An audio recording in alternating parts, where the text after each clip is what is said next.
remember him telling me the first time he saw his grandfather in uniform. I think that's what sparked it for him. When we first met, we both were kids.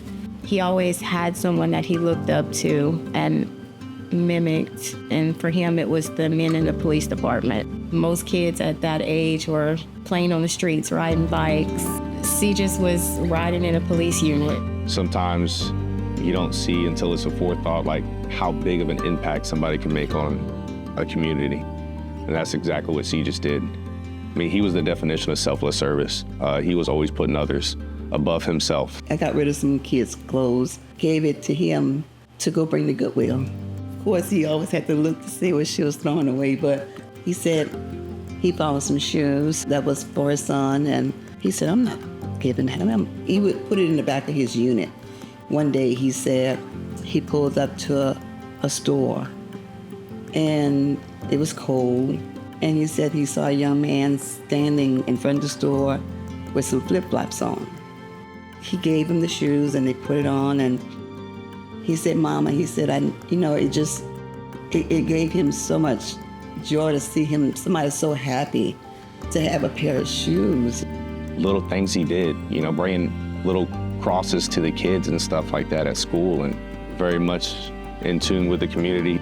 I still get letters to this day from kids that Segus was mentoring as a school resource officer.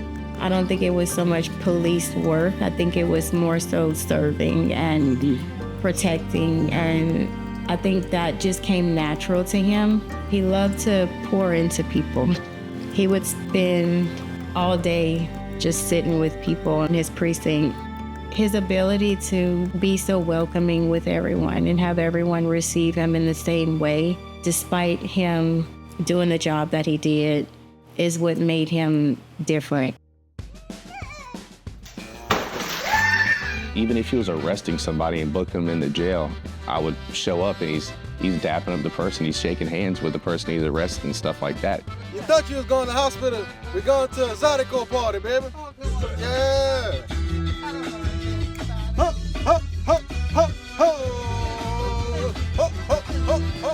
He loved to sing, even though he never knew the words to a song to sing. We went on a cruise. He didn't like the music, so he somehow convinced the DJ to hook up his phone and play his playlist, and we brought Louisiana to the Bahamas for sure. But that's just the type of person he was. He loved to have fun.